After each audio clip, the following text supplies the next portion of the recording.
Picture this, you've just bought a very expensive machine for your factory. You put 10 units through it a week. But now what if you put 100 units through the machine? Your profitability goes up, right? But we only have the same amount of time, 24 hours in a day. So the question is, how can we put more through our machine, us? Think about this. If you can find out the specific issues, what motivates that customer to buy, can you see how that's going to be more powerful? Can you also see how that's going to be faster? So the only way you're going to do more and sell more is if you gain velocity. Companies, in my opinion, have it wrong when it comes to growing sales. If they want to grow 10 million, first thing is let's get 5 extra salespeople in here. That's probably the worst thing you can do. All right, you have to find a way to have better conversations, more powerful conversations, and you can reduce that sales cycle.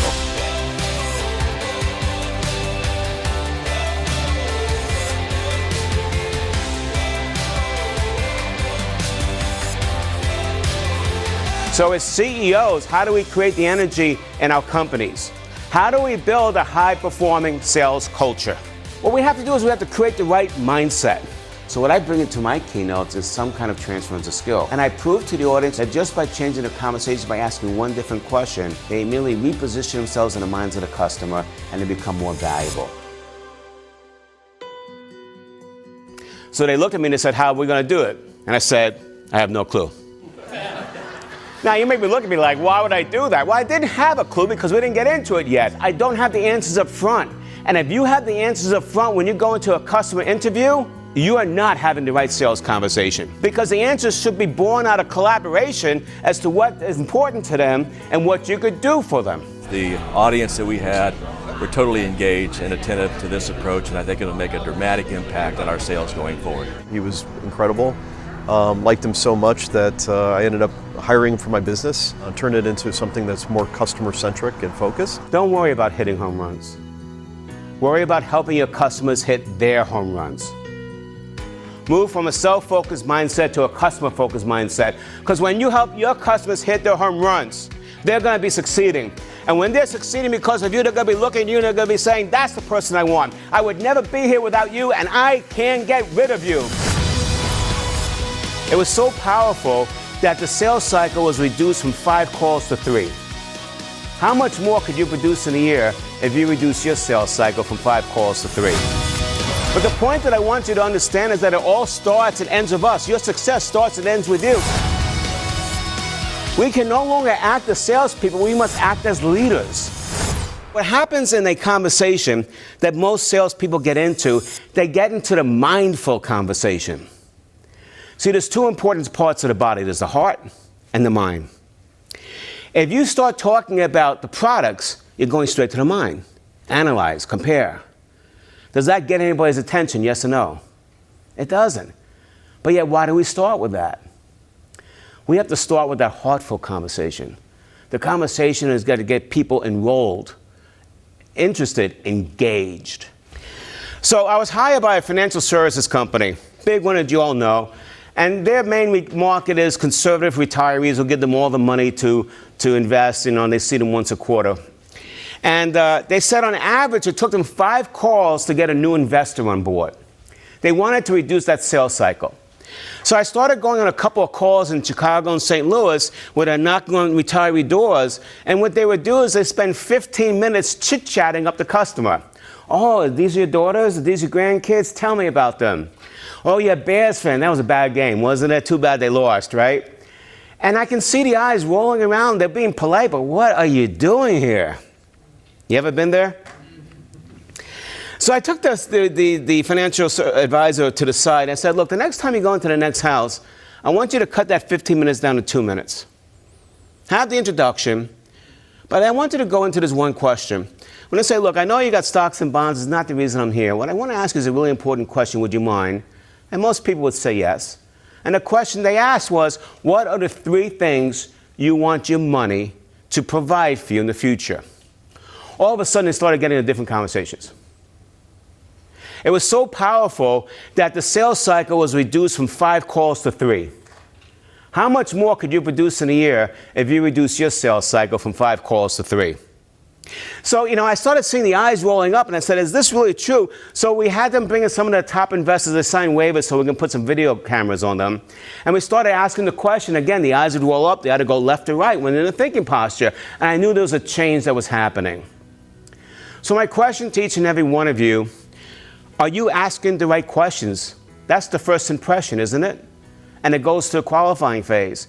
Are you starting with a heartful conversation about what the struggles are, what they're trying to achieve, or are you going straight to the mindful conversation?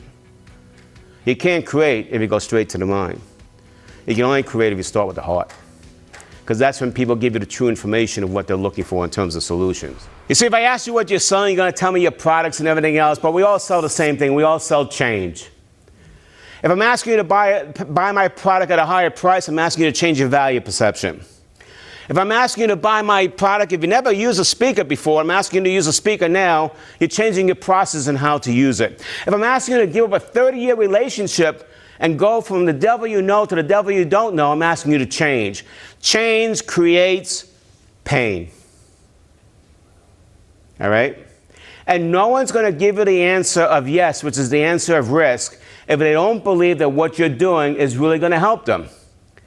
And if we forget about the motivation, we forget about a big piece in how we can truly influence people. If you go back to the issue of Zomed, that medical device company, the motivation was real simple. He didn't want to give out free equipment. He wanted his people to sell it.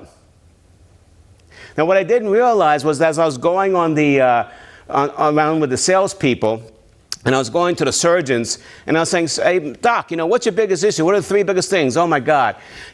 Insurance is paying me less. I'm making less money. What do you want? I want to make more money. But how can you do it? I'm limited to how many times I can operate. I got to find a way to put more cases through. Well, this machine proves that you can get 7 minutes more. How many more minutes? If you got 7 minutes per case, how many more cases can you put through in a year? They started getting interested. And they said, speak to the admins. So I had the same conversation with the admins. What's your biggest issue? Putting more stuff through the operating room. What's preventing you? Time. 7 minutes. How many more cases can you put through? We started getting their attention. Now, the salespeople, because there's motivations on both sides, right? What I didn't realize, they started talking to each other. And they're saying, you better listen to this guy when he comes in. So they were ready for me. I know it was a great audience, okay? But when I got in there was 100 sales reps in that room ready for some change because they were tired of being beaten up, and their motivation was they wanted a better result. Do we understand the motivation of our customers? You know what got that $200 million contract for that chemical reagent? If you look at a mining plant, all right, they can't set their pricing. That's done by the exchange. So the only way they control the profitability is by how much stuff they can push through the door. So it's all about keeping the mind working at all times. So they called me up one day. They said, Ron, we got it. I said, what? They said, be like Caterpillar. I said, why? Because Caterpillar has a man on site. Tire breaks, they fix it immediately and they keep going. We got to be like Caterpillar. And I said, wrong. You want to become the next Caterpillar. Caterpillar already has that benchmark. Let's become the next vendor that they start comparing everybody against. But a man on site, that could work for us. So let's talk about that. If we put a man on site, what would that happen? Well, they can use it right around a reagent because they're using too much, they're wasting it. We can validate the concerns to the managers. We came up with 20 things that a man on site can produce in terms of outcomes. The hardest thing was selling it to the company because, we wanted something in return. What do you think we wanted in return? If we're going to put our investment in there as a man on site, we wanted this person to have unbridled access to anything he needs. It took a while, but they finally said yes. And then we coined it. We called it a MindSight Services Program, and we trademarked it.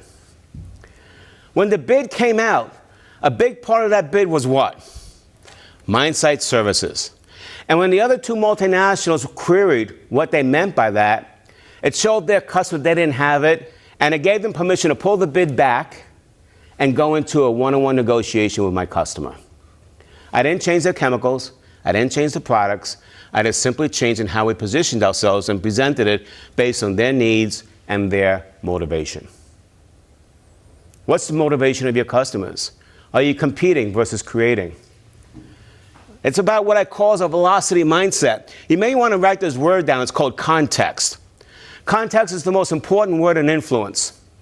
You see, if I start telling you what you need before you start telling me what's important to you, there's no context to what I'm saying. It lands on deaf ears. But if you tell me what you're saying and I speak in relation to what you just told me, now you're at a 5. You're engaged because it's all about you and it's no longer about me. So, what does it have to do with all of us? It all starts and ends with each and every one of us. It has very little to do with your products and services. You all have good products and services. It has very little to do with what your markets are doing. It's what we are doing, our commitment, and how we're carrying ourselves on that sales call. Too many companies are worried about their competition. And all they're doing is playing a zero-sum game. I don't want you worrying about your competition. I want you creating. Let me give you an example. In the late 90s, I was told by my colleagues, you got to go to Chicago. There's a sales and marketing conference. And you're going to do it for free and pay your own way over there. But there's going to be so many decision makers there that you'll get so much business. And I started dreaming all these dollar bills flying out of the air after I get done.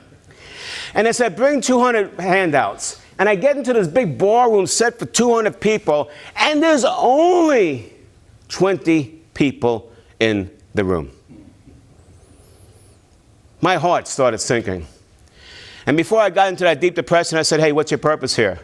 My purpose was to impact this audience, so you better make sure there's 200 people there that you're looking at and give it the best you can because they're still here.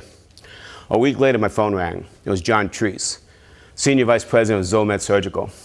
He said, Ron, 3 of my regional managers heard you speak in Chicago last week. Thank you. He goes, we want to think about bringing you in as a keynoter. I said, okay. I said, who are you looking at? He goes, Brian Tracy. Now, Brian Tracy was on my board of directors when I was president of NSA, and I know him very well, and I tell him the story, and he laughs. But at the time, in the late 1990s, Brian Tracy had more books than I had years on this earth. All right? Was I going to compete against him in a keynote, yes or no? Absolutely not.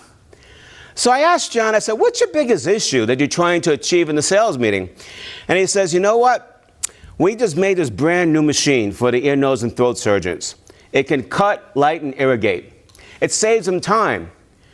But because it was so good and considered best in class, our competitor, the largest player in the field, we engineered, and they're giving it away for free. Forcing my people to give it away for free. So the only way that we can make money is on the consumables. I said, so what do you want from me? He goes, I want that $8 billion back. I said, you know, this sounds like it's a really important issue. What if I gave you my time for free and you paid my expenses and I came down and met with you in Jacksonville so we could strategize this event? He said, yes, immediately. Always get something in return. If you're going to give something, get something in return. If you're going to give a proposal, get an appointment to review it. If they're not willing to give you something in return, don't even give it. Okay, so he was going to give me my expenses. Get down to Jacksonville, all his regional managers are there, and they're sitting beside him and me. And I looked at him and I asked him this question, the purpose question. What's your strategic intent for the meeting? There was dead silence. That night, John came up to me and goes, I'm so embarrassed. I said, why? I was embarrassed that my managers couldn't answer, and I was embarrassed that I couldn't answer because, you see, what we do every year is we hold a meeting. We hire speakers, but we're never strategic. You force us to think differently than anybody else. At that moment, did I start positioning myself differently than other speakers, yes or no? Yes. Absolutely. And I said, you know, John, I can do a keynote for you, and I will do it, but I think you need more than a keynote. He goes, what do you mean? Well, there's 3 phases to adult education. The first phase is awareness. That's what a keynote does. You come in, you know, you make them agitated, you pump them up, and you get them knowing that there's a different way of doing something, and they go out. The second phase is transference of skill. This is where what you take intellectually, you put into action. That's where the breakdowns are. And the third phase is measurement. I believe not only do we have to make them aware, but we have to do a session where they can practice it so they can have the breakdowns and have the confidence to go out and do it, and then they can measure the results. So he goes, what do you recommend? So I recommend that I go into 3 different cities with these salespeople. Let me travel, visit with the surgeons. Let me have the conversation I'm going to teach them. And he goes, great. So the deal was 5 times what Brian would have ever charged for a keynote. All right? But that's because I created. I wasn't competing. I created, an opportunity to solve some outcomes that he was after. And so the whole thing that I'm asking you to think about, the one word is outcomes. You see, at the end of the day, we're selling outcomes. We're not selling financial services. We're not selling speeches. We're not selling whatever product you have. It's the outcomes of what those products are meant to do.